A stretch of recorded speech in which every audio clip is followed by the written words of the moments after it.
صبح نہا کر تناوش نے وہی کپڑے دوبارہ پہن لیے تھے کہ گھر سے ایک جوڑا ہی لے کر آئی تھی۔ خوابگاہ اور پھر ڈرائنگ روم میں جائے نماز ڈھونڈنے کی ناکام کوشش کے بعد وہ باہر لان میں نکل آئی۔ نرم و ملائم گھاس پر نماز پڑھتے ہوئے اسے عجیب سی فرحت کا احساس ہوا تھا۔ نماز پڑھ کر وہ کافی دیر ہاتھ اٹھائے اپنے رب سے ہم کلام رہی۔ نہ جانے وہ اس بے نیاز داتا سے کیا کیا مانگتی رہی کہ جس کے خزانوں میں کوئی کمی نہیں ہے۔ دعا مانگ کر وہ ننگے پاؤں گھاس پر ٹہلنے لگی۔ شیر کے مجسمے کے گرداڑتا فواروں کا پانی بہت بھلا محسوس ہو رہا تھا۔ وہ فوارے کے گرد گھومتی رہی۔ داخلی دروازے پر 2 مسلح چوکیدار موجود تھے، جبکہ اندرونی عمارت کے دونوں کونوں پر بھی 2 آدمی اپنے ہتھیار گود میں رکھ کر کرسی پر بیٹھے تھے۔ تمام کی نظریں تناوش کی جانب ہی نگران تھی۔ اسے نماز پڑھتے دیکھ کر ان کے ہونٹوں پر مسکراہٹ کھلنے لگی تھی۔ دستگیر بھائی، یہ ملانی کبیر دادا کہاں سے پکڑ لایا ہے؟ ایک چوکیدار دبے لہجے میں دوسرے کو مخاطب ہوا۔ دستگیر نے دانت نکالتے ہوئے کہا، جانتے ہو گیدڑ کی موت آتی ہے تو وہ شہر کا رخ کرتا ہے، اور جب مرمرہ وقت آتا ہے تو وہ کسی عورت کی محبت میں مبتلا ہو جاتا ہے۔ تمہارے کہنے کا مطلب ہے کبیر دادا اس بالش گرد بھر کی چھوکری کی محبت میں مبتلا ہو گیا ہے؟ دستگیر نے اس بات میں سر ہلاتے ہوئے کہا، نیاز بھائی، کہنے والے تو یہی کہہ رہے ہیں۔ کون کہہ رہا ہے؟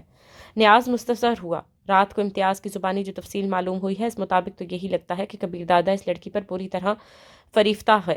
اس لڑکی کی خاطر اس نے اخلاق حسین شاہ جیسے آدمی پر ہاتھ اٹھایا ہے اور شاہ جی کے خاص آدمی خاور شیخ کو موت کی گھاٹ اتار دیا ہے، بلکہ کل عصر کے وقت اس نے خاور شیخ کے چھوٹے بھائی کو بھی اس لڑکی کے ہاتھوں مروا دیا۔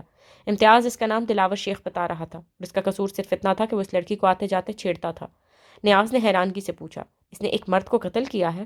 ہاں، دلاور شیخ نے اس کے بھائی کو قتل کیا تھا۔ اس نے ماں کے ساتھ مل کر بدلہ لے لیا، اور دلاور شیخ تو اس لیے بھی چوں نہ کر سکا کہ وہاں کبیر دادا موجود تھا۔ نیاز سمجھنے والے انداز میں سر ہلاتے ہوئے بولا، ویسے کبیر دادا کو یہ ملی کہاں پر ہے؟ 2 دن پہلے دن کے چوکیدار رحمت خان کی ڈیوٹی میں آئی تھی، خود کو کبیر دادا کی دوست بتا رہی تھی۔ نیاز بولا، تعلق کے بعد ملنے آئی ہوگی؟ ہاں، میں پوچھ رہا تھا ہاں دونوں کی آنکھ کہاں لڑی ہے، اور کیا اس بے وقوف کو معلوم نہیں کہ کبیر دادا کس بلا کا نام ہے؟ چھوڑو نیاز بھائی، خود ہی بھگتے گی۔ کبیر دادا 2-3 دن سے زیادہ کسی لڑکی کو قریب نہیں چھوڑتا۔ یاد نہیں جلوہ جیسی اداکار کو اس نے 3-4 دن بعد ٹھینگا دکھا دیا تھا۔ یہ تو بے وقوف سی گھریلو لڑکی نظر آتی ہے۔ یوں بھی کبیر دادا جیسے شرابی غنڈے کی قربت میں کسی نمازی روزہ دار کا کیا کام؟ تناوش ان کی باتوں سے بے خبر گھاس پر ٹہلتی رہی۔ ننگے پاؤں گھاس پر گھومنا اسے بہت اچھا لگتا تھا۔ پہلے وہ کبھی کبھار اسکول کے لان میں گھاس پر ٹہل لیتی تھی، مگر اسکول کی گھاس کے مقابلے میں یہ بہت اعلیٰ قسم کی گھاس تھی۔ یوں محسوس ہو رہا تھا جیسے وہ ریشم پر چل رہی ہو۔ طلوع آفتاب کے وقت وہ چپل پہن کر اندر کی طرف بڑھ گئی۔ وہ صبح سویرے ناشتے کی عادی تھی۔ رات کی باسی روٹی توے پر گرم کر کے وہ چائے کے ساتھ کھا لیا کرتی۔ اس کے بعد وہ کالج جانے کی تیاری میں لگ جاتی، اور ماں اس کے لیے دوپہر کا کھانا تیار کرنے لگتی۔ اب اسے کالج تو نہیں جانا تھا، مگر بھوک تو محسوس ہو رہی تھی۔ کچن کا دروازہ کھانے کے کمرے سے ملحق تھا۔ لمبی چوڑی کھانے کی میز کو دیکھ کر لگتا ہی نہیں تھا کہ اس پر اکیلا کبیر دادا بیٹھ کر کھانا کھاتا ہوگا۔ اس کے ذہن میں خیال آیا، شاید یہاں مہمانوں کی آمد رہتی اور اس وجہ سے کبیر دادا کو اتنی بڑی میز لگوانا پڑی۔ کھانے کے کمرے کی طرح باورچی خانہ بھی بہت بڑا تھا۔ ایک چھوڑو 2 فریج وہاں موجود تھے۔ ملازمہ ابھی تک نہیں پہنچی تھی، اور وہ کبیر دادا کے جاگنے کے اوقات سے واقف تھی۔ باقی ملازموں کے لیے یقیناً ملازمہ کے کوارٹرز میں ہی ناشتہ بنتا ہوگا۔ لان میں ٹہلتے ہوئے سے کوٹھی کے ایک جانب کوارٹر نما کمرے کی جھلک نظر آ رہی تھی، اور لازماً وہ ملازمین کی رہائش کی خاطر استعمال ہوتے ہوں گے۔ خنسمہ کے جاگنے کا انتظار کیے بغیر وہ باورچی خانے میں گھس گئی۔ ایک کونے میں بنے ہوئے سنک کے ساتھ کافی گندے برتن پڑے تھے۔ ایسے کرتے برتن دیکھ کر اسے سخت کوفت ہوئی تھی۔ چولہے پر چائے کا پانی چڑھا کر وہ برتن دھونے لگی۔ برتن صاف کرنے کے ساتھ ساتھ وہ چائے بھی بنا چکی تھی۔ ابھی پراٹھا بنانے کے لیے وہ آٹا گوندنے کا سوچ ہی رہی تھی کہ ایک ادھیڑ عمر خاتون اندر داخل ہوئی۔ اسے دیکھ کر وہ حیران رہ گئی۔ اس نے چھوٹتے ہی پوچھا، جی آپ کون؟ وہ فلسفیانہ لہجے میں بولی، فی الحال تو اس گھر کی مالکن کہہ سکتی ہو۔ وہ معنی خیز لہجے میں بولی، اس گھر کی مالکن تو شاید کبھی پیدا نہ ہو۔ آپ کو شاید صاحب کے نشے میں کی گئی گفتگو سے کوئی غلط فہمی پیدا ہوئی ہے۔ وہ فوراً صفائی دیتے ہوئے بولی، خالہ، آپ کی اطلاع کے لیے عرض ہے کہ کل میرا اور کبیر علی خان کا نکاح ہو چکا ہے۔ کیا آپ کو میرے کپڑوں سے اندازہ نہیں ہو رہا کہ میں پہلی رات کی دلہن ہوں؟ وہ بے برپاہی سے بولی، آپ کھانے کی میز پر تشریف رکھیں، میں ناشتہ لگا دیتی ہوں۔ باقی روزانہ نئے نکور اور قیمتی لباس والیاں ہی نظر آتی ہیں۔ آج تک کوئی پھٹے پرانے لباس میں تو نظر آئی نہیں کہ آپ کو انوکھا سمجھوں۔ تناوش کو سخت قسم کی توہین کا احساس ہو رہا تھا، مگر جھگڑ تو نہیں سکتی تھی کہ وہ اسے کبیر دادا کی دلہن سمجھے۔ یوں بھی ایک ملازمہ سے اس بات پر جھگڑنا کہ وہ اسے کبیر دادا کی بیوی سمجھے خاصا عجیب تھا۔ وہ چپکے سے باہر نکل گئی۔ تھوڑی دیر بعد ملازمہ اس کے لیے ناشتہ لے آئی۔ جوس، سیب، ڈبل روٹی، جیم، مکھن، انڈے اور جانے کیا کیا لوازمات وہ ٹرالی میں بھر لائی تھی۔ ناشتہ شروع کرنے سے پہلے اس نے پوچھا، خالہ صاحب ناشتے میں کیا لیتے ہیں؟ وہ بھی یہی سب کچھ لیتے ہیں بی بی جی، بس مقدار کچھ زیادہ ہوتی ہے۔ شکریہ خالہ، آج سے ان کا ناشتہ میں خود لے جایا کروں گی، بس آپ میری رہنمائی کر دیا کرنا۔ کیا فائدہ بیوی جی؟ آج آپ نے یوں بھی واپس چلے جانا ہے، وہ پرعزم لہجے میں بولی۔ میں واپس جانے کے لیے نہیں آئی، ملازمہ نے منہ بنایا۔ یہاں آنے والی ہر دوسری لڑکی یہی کہتی ہے۔ آئندہ بولتے وقت کچھ سوچنے کی زحمت کر لینا۔ میں کوئی بازاری لڑکی نہیں، کبیر علی خان کی بیوی ہوں۔ بیوی جی، آپ تو خفا ہونے لگی۔ میرا مطلب یہ تھا کہ وہ قطع کلامی کرتے ہوئے سخت لہجے میں بولی۔ چھوڑے مطلب کو اور جائیں باورچی خانے کی صفائی کر لیں۔ آج تو گندے برتن میں نے دھو لیے تھے، لیکن اس کے بعد مجھے باورچی خانے میں گندا برتن نظر نہیں آنا چاہیے۔ خواہ مخواہ روب جھاڑنے کی ضرورت نہیں بیوی جی، میں صاحب کی ملازمہ ہوں، آپ کی نہیں۔ یہ کہتے ہوئے وہ بڑبڑاتے ہوئے باورچی خانے کی طرف بڑھ گئی۔ ایک رات کے لیے آتی ہیں اور مالکن کی طرح حکم جمانے لگ جاتی ہیں۔ اس کی بلند خود کلامی تناوش کے کانوں تک بھی پہنچ گئی تھی، مگر اسے برداشت کرنا تھا۔ وہ ایک رات والی نہیں تھی اور نہ اس کا کبیر سے تعلق شریعت کے دائرے سے باہر تھا، مگر حقیقت تو یہی تھی کہ اس کا قیام بھی عارضی ہی تھا۔ سر جھٹک کر وہ تلخ سوچوں کو دور کرنے کی کوشش کرتے ہوئے ناشتے کی طرف متوجہ ہو گئی۔ ناشتہ کرتے ہوئے بھی اس کی سوچیں اسی مسئلہ میں سرگرداں تھیں۔ کبیر دادا کو جسم و جان کا مالک ماننے کے بعد وہ اس سے دور نہیں جانا چاہتی تھی۔ وہ کوئی ایسا طریقہ سوچ رہی تھی کہ کبیر دادا صرف اسی کا بن کر رہ جائے، مگر یہ بیل کسی طرح منڈھے چڑھتے دکھائی نہیں دے رہے تھے۔ البتہ اتنا وہ جانتی تھی کہ کوشش کرنے والے ہی حصول کی لذت چکھتے ہیں، جبکہ ہاتھ پر ہاتھ دھرے بیٹھے والے بس مقدر کو کوستے رہتے ہیں۔ تلاوت شیخ سے جان چھڑانے کے لیے اگر وہ ہاتھ پیر نہ ہلاتی تو کبھی بھی اپنے مقصد میں کامیاب نہ ہو پاتی۔ اگر کبیر دادا کے معاملے بھی وہ اتنی آسانی سے پیچھے ہٹنے کو تیار نہیں تھی۔ ناشتہ کر کے وہ کافی دیر وہیں بیٹھی رہی، یہاں تک کہ ملازمہ برتن سمیٹنے پہنچ گئی۔ تناوش کے دماغ سے اب تک اس کی تلخ بات محو نہیں ہوئی تھی۔ خالہ، بات سنو۔ وہ جو ہی برتن اٹھا کر باورچی خانے کی طرف مڑی، تناوش بول پڑی۔ جی بیوی جی، وہ رک گئی۔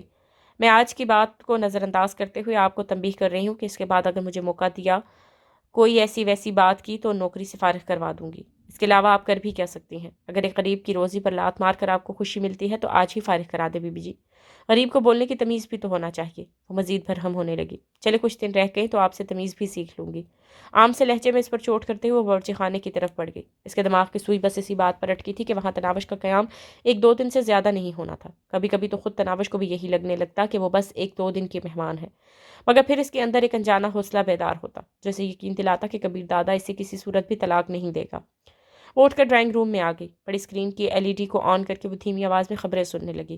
وہ کافی دیر تک وہیں بیٹھی رہی کیونکہ کبیر دادا نے 10 بجے سے پہلے جگانے سے منع کیا تھا اور اس سے پہلے اسے جگانے کی ہمت تناوش کو بھی نہیں ہو رہی تھی۔ 10 بجے سے ملازمہ خوابگاہ کی طرف بڑھتی نظر آئی۔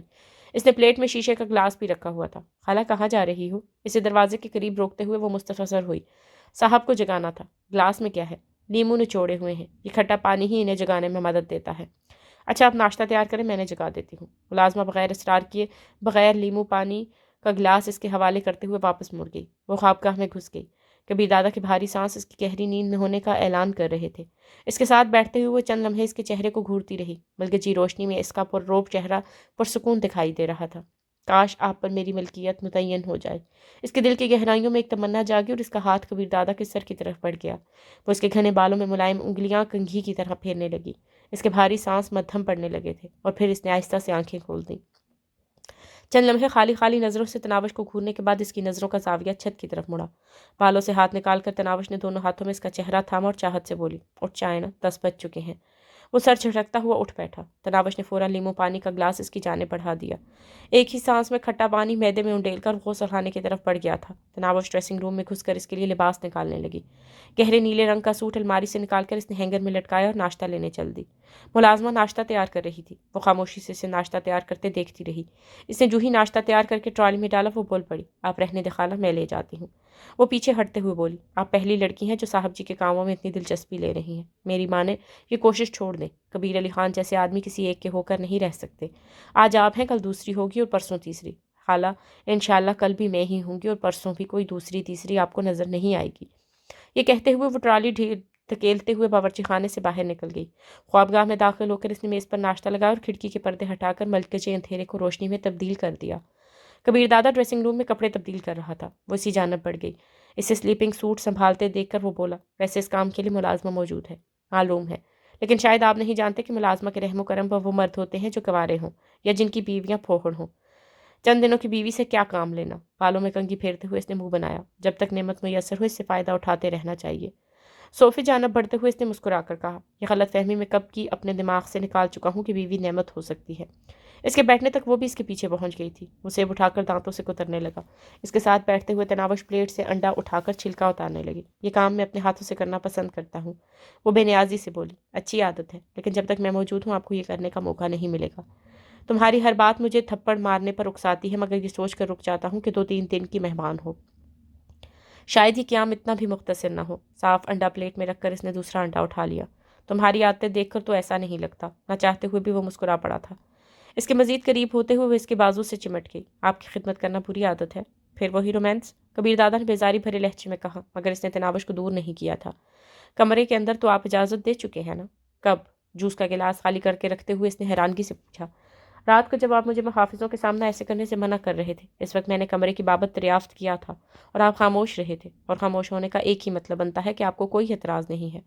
اگر تم کچھ دن اور یہاں رہیں تو میرے پاگل ہونے میں کوئی شبہ نہیں رہے گا۔ وہ شرارت سے ہنسی۔ یہ نہ ہو مجھے بھیج کر دیوانے ہو جائیں۔ ناشتے سے ہاتھ کھینچتے ہوئے وہ کھڑا ہو گیا۔ صرف تم نہیں، ہر خوبصورت لڑکی یہی سمجھتی ہے کہ اس کے بغیر مرد نہیں رہ پائے گا۔ واپس کس وقت لوٹیں گے؟ وہ بھی اس کے ساتھ ہی کھڑی ہو گئی۔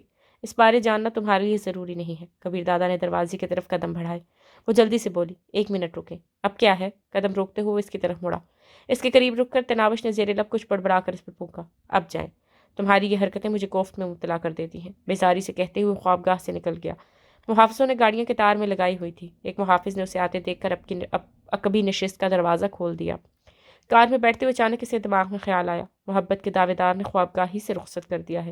یہ سوچتے ہوئے اس کی نظریں بے اختیار اندرونی عمارت کے دروازے کی طرف اٹھ گئی تھی۔ تناوش دروازے سے باہر نکل کر اسی طرف دیکھ رہی تھی۔ بے وقوف، خود کلامی کے انداز میں کہتے ہوئے اس کے لبوں پر مسکراہٹ نمودار ہوئی۔ گیٹ سے نکلتے ہوئے ایک بار پھر اس نے مڑ کر دیکھا، وہ ابھی تک وہیں کھڑی اس کی طرف متوجہ تھی۔ کبیر دادا کے رخصت ہوتے ہی تناوش گھر جانے کے لیے ڈرائیور کو دیکھنے لگی۔ گراج میں سے وہی سفید کار کھڑی نظر آ رہی تھی جس میں 2 دن پہلے وہ گھر تک گئی تھی۔ الہی بخش نامی ڈرائیور اسے گھر تک چھوڑ کر آیا تھا۔ ڈرائنگ روم میں آ کر اس نے ملازمہ کو آواز دی، راحت حالہ بات سنیں؟ جی بی بی جی۔ وہ باورچی خانے سے برآمد ہوئی۔ الہی بخش کو کہو گاڑی لگائے، میں نے گھر تک جانا ہے۔ بیزاری بھرے انداز میں سر ہلاتے ہوئے وہ باہر نکل گئی۔ اس کا ارادہ گھر سے اپنے کپڑے وغیرہ لانے کا تھا۔ گو وہ کبیر دادا کو بھی کہہ کر نئے کپڑے منگوا سکتی تھی، اور اسے یقین تھا کہ اس بات پر وہ بیزاری کا اظہار بھی نہ کرتا، مگر جانے کیوں وہ اسے اپنے کسی بھی ضرورت کے متعلق نہیں بتانا چاہتی تھی۔ ملازمہ نے اسے گاڑی لگنے کی اطلاع دی اور وہ اٹھ کر باہر کی طرف چل دی۔ تیاری تو کوئی کرنا نہیں تھی، اس کے پاس ایک ہی کپڑوں کا جوڑا تھا۔ اسے قریب آتا دیکھ کر ادھیڑ ڈرائیور نے کار کا عقبی دروازہ کھول دیا۔ پچھلی مرتبہ کے برخلاف اس دفعہ اس کے دل میں کار میں بیٹھتے ہوئے کوئی جھجک موجود نہیں تھی۔ گھر کے سامنے اترتے ہوئے اس نے ڈرائیور کو 3 گھنٹے بعد آنے کا کہا اور گھر میں گھس گئی۔ ماں اسے گھر پر ہی ملی تھی۔ اسے دیکھتے ہی بشرا خاتون خوشی سے کھل اٹھی تھی۔ ارے میری شہزادی آئی ہے۔ ماں نے بھاگ کر اسے گلے سے لگا لیا تھا۔ اسے بھی یوں لگ رہا تھا جیسے وہ بڑے عرصے بعد ماں کو مل رہی ہے۔ کبیر بیٹا نہیں آیا؟ ماں اس کی پیشانی چوم کر اسے ساتھ لیے چرپائی پر بیٹھ گئی۔ اس کے پاس اتنا وقت کہاں ماں جی؟ اچھا رات کو کیا ہوا تھا؟ جب تم ملازموں کے ساتھ چلی گئی تھی تو خود یہاں دلہن لینے پہنچ گیا۔ ہاں ماں، وہ اصل میں بڑے لوگ ایسے ہی ہوتے ہیں۔ تناوش جان بوجھ کر اصل بات کھول کر گئی۔ بیٹی سچ سچ بتاؤ، خوش تو ہونا؟ آپ سنائیں رات کیسی گزری؟ اس نے ماں کی بات کا جواب دینے کی ضرورت محسوس نہیں کی تھی۔ رات تو اچھی گزری ہے، مگر میں نے کچھ پوچھا ہے۔ امی جان، شادیوں اور معاہدوں میں فرق ہوتا ہے۔ کبیر علی خان کا احسان ہے کہ انہوں نے نکاح پڑھوا کر میری عزت رکھ لی۔ بشرا فلسفیانہ لہجے میں بولی، تو کیا ضرورت تھی آسمان سے گرتے وقت کھجور میں اٹکنے کی؟ تناوش تلخی سے بولی، جب سینے میں نفرت کی آگ چل رہی ہو تو وہ کچھ بہتر سوچنے کا موقع نہیں دیتی۔ پچھتا رہی ہو؟ بشرا نے دکھی دل سے پوچھا۔ بالکل بھی نہیں، بس ڈرتی اس بات سے ہوں کہ کہیں وہ مجھے طلاق نہ دے دے۔ باولی تو نہیں ہوئی ہو؟ بشرا نے حیرانگی سے بھرے لہجے میں پوچھا۔ ایک ہنڈے کے ساتھ ساری زندگی گزارنا چاہتی ہو؟ اس سے بہتر تھا اسی دلاور شیخ سے شادی کر لیتی، تمہارا بھائی تو نہ جاتا۔ ماں جی، میں اس قابل نفرت شخص کے ساتھ ساری زندگی کیسے گزارتی؟ اور یہ کیسا ہے؟ بتایا تو ہے، ہمیشہ اس کے ساتھ رہنا چاہتی ہوں۔ بے وقوف، حرام کی دولت کی چکا چوند بس عارضی خوشی فراہم کرتی ہے۔ تناوش نے منہ بنایا، اگر مجھے اس کی دولت سے کچھ لینا ہوتا تو گھر سے اپنے پرانے کپڑے سمیٹنے نہ پہنچ جاتی۔ پھر کیا بات ہے؟ ماں جی، آپ نے ابو جان سے پسند کی شادی کی تھی نا؟ وہ ماں کی گود میں سر رکھ کر لیٹ گئی۔ ہاں بیٹی، مگر وہ بے وفا ہمیشہ ساتھ رہنے کا عہد نہ نبھا سکا۔ بشرا اپنے محبوب شوہر کی یاد میں کھو گئی تھی۔ ابو جان آپ کو کیوں اتنا پیارا تھا ماں جی؟ بشرا اس کے ماتھے پر لب رکھتے ہوئے شفقت سے بولی، کسی کا پیارا لگنا اختیار میں تھوڑی ہوتا ہے پگلی۔ تناوش نے مانو خیز لہجے میں پوچھا، مطلب آپ جانتی ہے کہ کسی کو چاہنا بے اختیاری فعل ہے؟ ہاں جانتی ہوں، مگر برابری اور مسابقت میں کوئی حیثیت رکھتی ہے چندہ؟ کبیر علی خان بہت بڑی شخصیت ہے اور ہم نہایت حقیر، ہم کبھی اس کے مقام تک نہیں پہنچ سکتے۔ تم اس کے نزدیک ایک کھلونے سے زیادہ حیثیت نہیں رکھتی ہو، اور جب کھلونے سے دل بھر جایا کرتا ہے تو اسے توڑ دیا جاتا ہے یا کسی کے حوالے کر دیا جاتا ہے۔ وزم سے بولی، فکر نہ کریں ماں جی، اگر میں اس کے مقام تک پہنچ سکتی ہوں تو اپنے حیثیت تک لے آؤں گی۔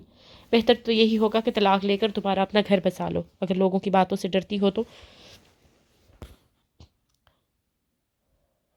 ہم یہ گھر بیچ کر کہیں اور چلے جائیں گے۔ اب تو یوں بھی اس موذی دلاور شیخ سے جان چھوٹ گئی ہے۔ ماں جی، شریف لڑکی طلاق کا مطالبہ نہیں کیا کرتی۔ بشرا ہنسی، ٹھیک ہے جی، شریف لڑکی نہ کرے مطالبہ، بدمعاش لڑکا خود ہی طلاق دے دے گا۔ بد دعائیں تو نہ دے ماں جی۔ اچھا کچھ نہیں کہتی میری گڑیا، یہ بتاؤ کھانا کھاؤ گی کہ نہیں؟ میرا تو دل نہیں چاہ رہا تھا، اس لیے کچھ بھی نہیں بنایا۔ اگر تمہارا دل کر رہا ہے تو کچھ اچھا بنا لیتی ہوں۔ ہاں بالکل کھاؤں گی، کوئی اچھی سی سبزی بنا لے، اتنی دیر میں اپنا سامان سمیٹ لوں۔ ماں جی، وہ پرانا موبائل فون کدھر ہے؟ کیا کرنا ہے؟ بشرا نے باورچی خانے سے آواز دی۔ ساتھ لے کر جاؤں گی تو اپنے والا لے جاؤ۔ نہیں، وہ آپ کے کام آئے گا، میرا خیال ہے وہ میرے والے ٹرنک میں پڑا ہوگا۔ اس کا پرانا موبائل فون کچھ زیادہ ہی پرانا تھا، مگر ماں سے رابطہ کرنے کے لیے اس نے ساتھ لے جانا مناسب سمجھا تھا۔ کبیر دادا کو اپنی کسی بھی ضرورت کے متعلق نہیں بتانا چاہتی تھی۔ ماں کے کھانا بنانے سے پہلے ہی وہ اپنا مختصر سا سامان لپیٹ چکی تھی۔ اس کا کتابوں والا بیگ اتنا بڑا نہیں تھا کہ وہ سامان اس میں سما سکتا، مجبوراً اسے شاپروں ہی میں تمام سامان ڈالنا پڑا۔ اپنی کتابیں بھی اس نے ساتھ رکھ لی تھی، امتحانات قریب تھے، داخلے جا چکے تھے۔ کبیر دادا اس سے بات کر کے وہ 12ویں کا امتحان تو دے ہی سکتی تھی۔ اپنے کام سے فارغ ہو کر وہ ماں کے پاس باورچی خانے میں گھس کر اس کا ہاتھ پٹانے لگی۔ کھانا کھا کر وہ جانے کے لیے تیار تھی۔ ڈرائیور کو دیا ہوا وقت بھی پورا ہو گیا تھا۔ ٹھیک 3 بجے بعد گھر کے باہر ہارن کی آواز سنائی دی۔ ماں سے الوداعی پیار لے کر وہ دروازے کی طرف بڑھ گئی۔ ڈرائیور اسے گھر سے برآمد ہوتے دیکھ کر کار سے نکلا اور جلدی سے عقبی دروازہ کھول دیا۔ خفیہ اڈے پر پہنچنے سے پہلے ہی اسے شہاب شاہ قصوری کی کال آ گئی تھی۔ وہ اس سے ملاقات کرنا چاہتا تھا۔ کبیر دادا نے اڈے میں گھسنے کے بجائے شہاب شاہ سے ملنا ضروری خیال کیا۔ اس کے حکم پر ڈرائیور نے گاڑی شہاب شاہ کی کوٹھی کی طرف موڑ دی۔ وہاں وہ اکیلا نہیں تھا۔ اخلاق حسین شاہ، سپرنٹینڈنٹ پولیس ضمیر حسین اوڑھو، نوشاد شاہ آفریدی، بابر حیات اور نقیب اللہ جان وہاں موجود تھے۔ تمام جرم کی دنیا کے بڑے بڑے نام تھے۔ دیکھا جاتا تو کراچی کے اصل مالک یہی تھے۔ انہوں نے اپنے کام کرنے کے علاقے بانٹے ہوئے تھے۔ ہر ایک اپنے علاقے میں خود مختار تھا۔ پتہ خوری، منشیات فروشی، اسلحے کی اسمگلنگ، اغوا برائے تاوان، ٹارگٹ کلنگ، شراب خانے، جوئے کے اڈے، جسم فروشی کے اڈے وغیرہ چلانا، اس کے علاوہ بھی بے شمار جرائم کے دلدل میں وہ گردن تک دھنسے ہوئے تھے۔ ثواب و گناہ ان کی نظر میں فرضی اور خیالی باتیں تھیں، اور اللہ پاک کی ذات پر ایمان رکھتے تھے یا نہیں اس بارے انہوں نے کبھی سنجیدگی سے نہیں سوچا تھا۔ وہ تمام ڈرائنگ روم کے بجائے ملاقات کے کمرے میں ایک لمبی میز کے گرد بیٹھے تھے۔ صدارت کی کرسی پر شہاب شاہ قصوری بیٹھا تھا۔ اس کے دائیں جانب پہلی کرسی کبیر دادا کے لیے خالی پڑی تھی۔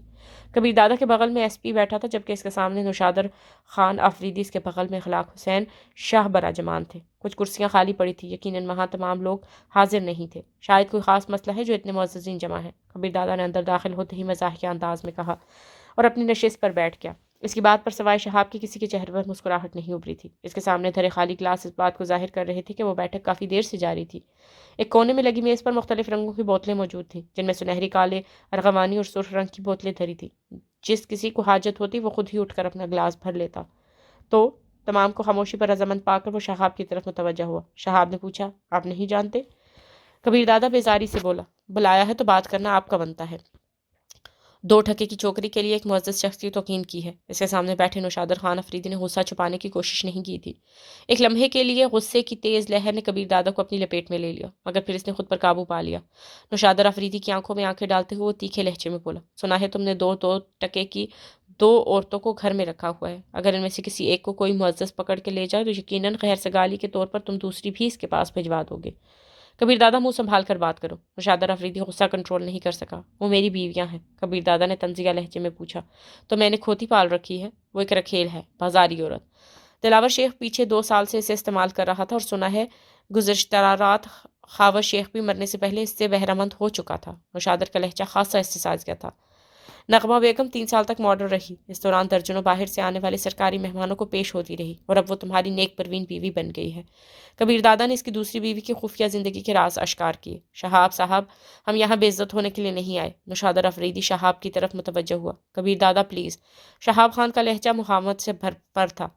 شہاب صاحب، نوشادر کی زبان کو بھی لگام دو، وہ میری منکوہا ہے اور اس کے بارے میں ہے، اگر یہ بکواس کرے گا تو ایسا سننے کو ملے گا۔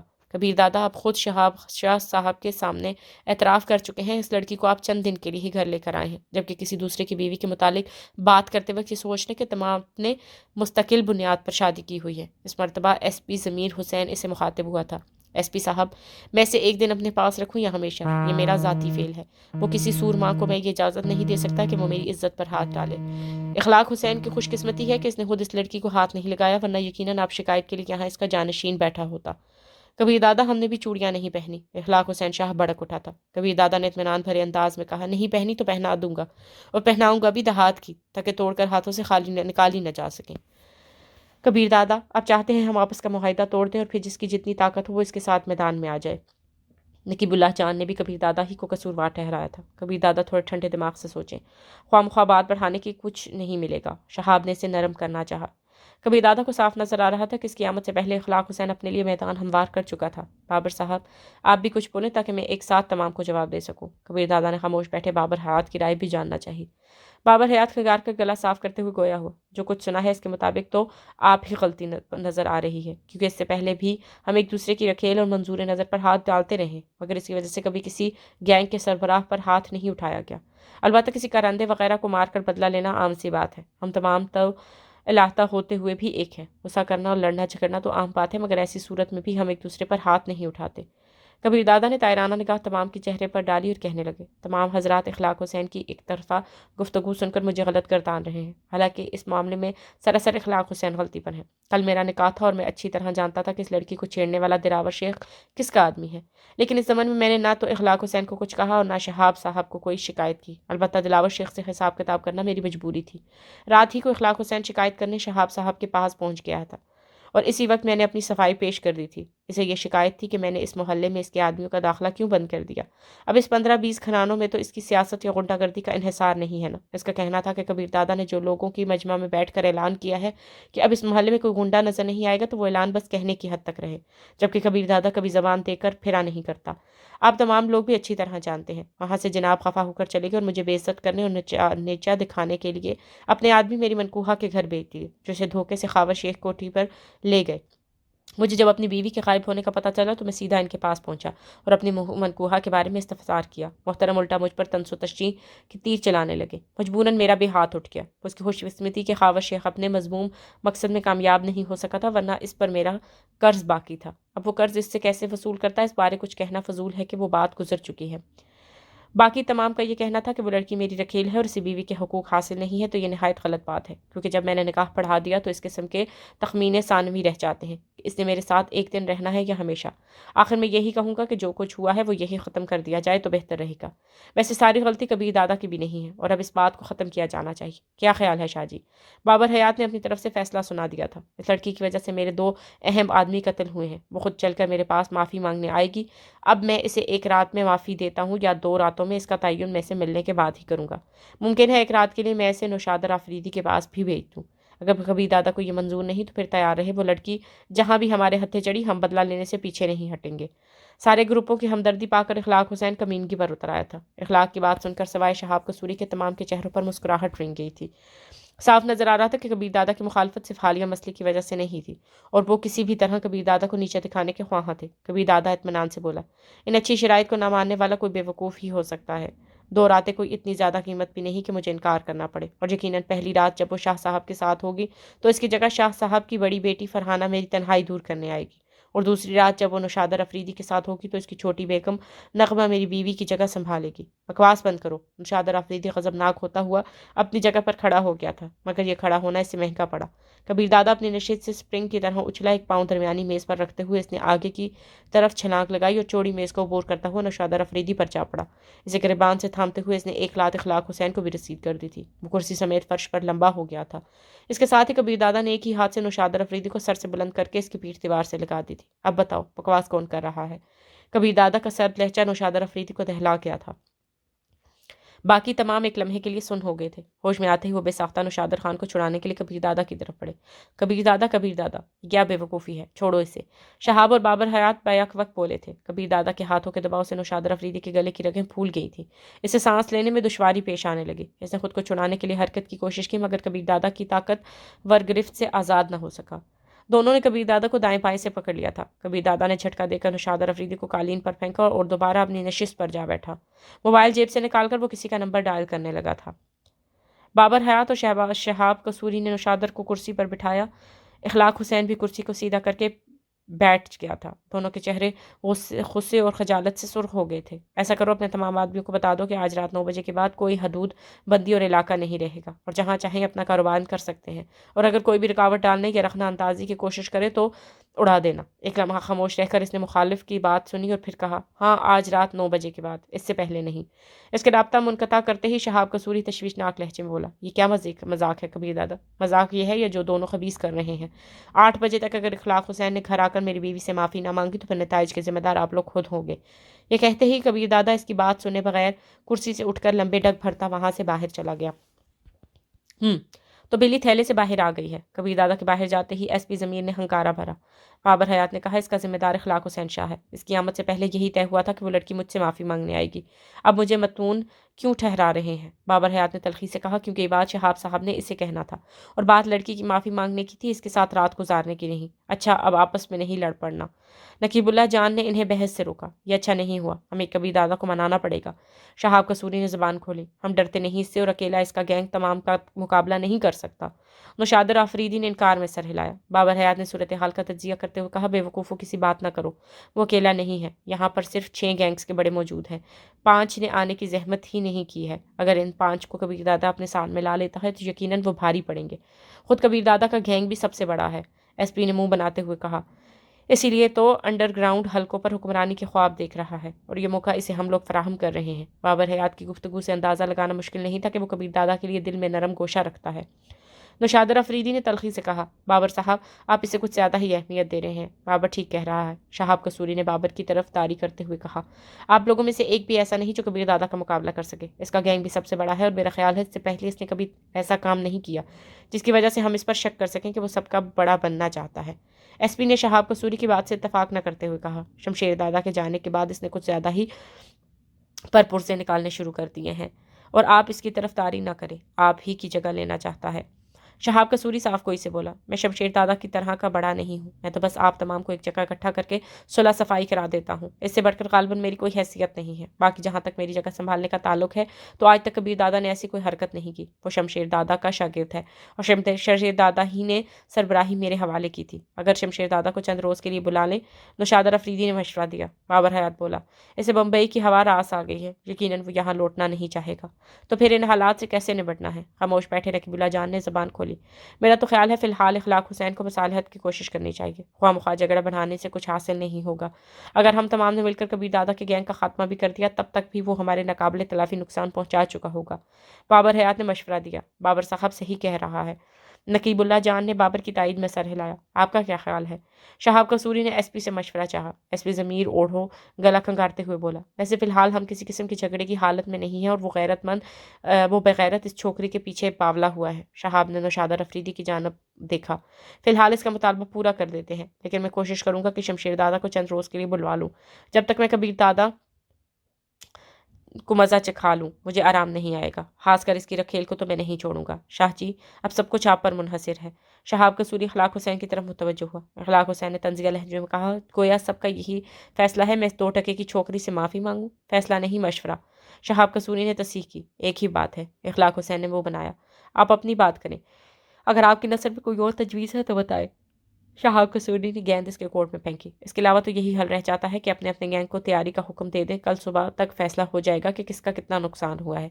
میں اس چھوکری کو چھوڑوں گا نہیں، اخلاق حسین نے دانت پیسے۔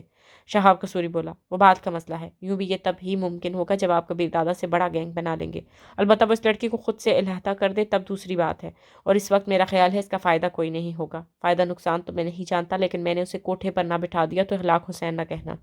بابر حیات نے پوچھا، شاہ جی مستقبل کے منصوبوں کو رہنے دیں، فی الحال موجودہ مسئلے کا حل بنائیں، میں معذرت کر لوں گا۔ اخلاق حسین نے ایک لمحہ سوچنے کے بعد فیصلہ سنایا۔ ایک دم تمام کے چہرے پرسکون ہو گئے تھے۔ شہاب قصوری نے تحزین آمیز لہجے میں کہا، شکریہ شاہ جی، ہمیں آپ سے اسی دانشمندی اور ظرف کی توقع تھی، یہ پسپائی نہیں، عارضی طور پر جنگ کو ٹالنے کی صحیح ہے۔ نوشادر آفریدی دانت پیستے ہوئے بولا، دیکھ لینا جلد ہی کبیر دادا کو اس کا مزہ چکھنا پڑے گا۔ اس چھوکری کو اگر بھرے مجمع میں بے لباس نہ کیا تو غنڈہ گردی چھوڑ دوں گا۔ باقی بھی اخلاق حسین کے فیصلے کو اپنے انداز میں سراہنے لگے۔